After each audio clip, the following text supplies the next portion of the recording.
केंद्रीय माध्यमिक शिक्षा बोर्ड अर्थातच CBSEमध्ये नवीन काही रूल्स आलेले आहेत, तर त्या रूल्सबद्दल आपण आज जाणून घेऊयात।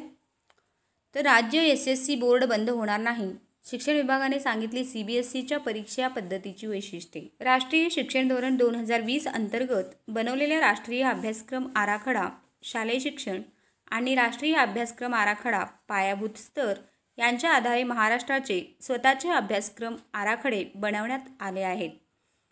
त्यामध्ये आपल्या राज्यासाठी सकारात्मक विद्यार्थी हिताचे आवश्यक ते बदल करण्यात आले आहेत। नवीन पाठ्यक्रमानुसार बालभारतीमार्फत इयत्ता पहिली पाठ्यपुस्तक निर्मिती कामकाज सुरू आहे।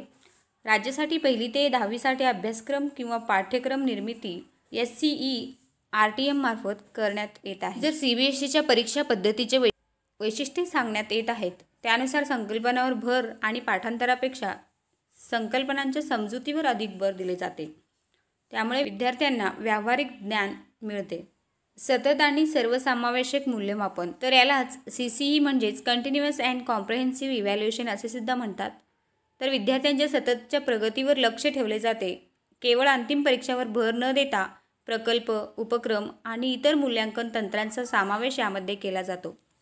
तर यामध्ये महत्त्वाचे वैशिष्ट्य असं आहे की राज्य आणि देश व जगाच्या पातळीवरचे ज्ञान मिळते आणि स्पर्धा परीक्षांसाठी उपयुक्त CBSE अभ्यासक्रम JEE, NEET, UPSC यासारख्या राष्ट्रीय स्तरावरील स्पर्धा परीक्षांसाठी खूपच फायदेशीर ठरतो। त्यामध्ये सॉफ्ट स्किल्स आणि समुपदेशनावर भर विद्यार्थ्यांच्या वैयक्तिक विकासावर लक्ष केंद्रित केले जाते। त्यांना संवाद कौशल्य, नेतृत्व गुण, सृजनशीलता आणि तणाव व्यवस्थापन शिकवले जाते। महाराष्ट्राला उज्ज्वल शिक्षण परंपरा आहे, त्यामुळे आपल्या राज्याचे अस्तित्व दाखवणारे राज्यमंडळ बंद करण्याचा कोणताही विचार नाही। याउलट राज्यमंडळ अधिक सक्षम करण्यासाठीचे हे पाऊल असल्याचे शिक्षण विभागाने म्हटले आहे।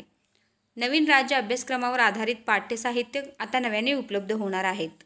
तुम्हाला जर हा व्हिडिओ आवडला असेल व अशाच प्रकारचे जर नवीन अपडेट तुम्हाला दररोज पाहायचे असतील तर आमच्या चॅनेलला लगेचच लाईक आणि सबस्क्राईब करायला विसरू नका। चला तर मग भेटूया पुढच्या अशाच नवीन व्हिडिओसोबत। तोपर्यंत धन्यवाद।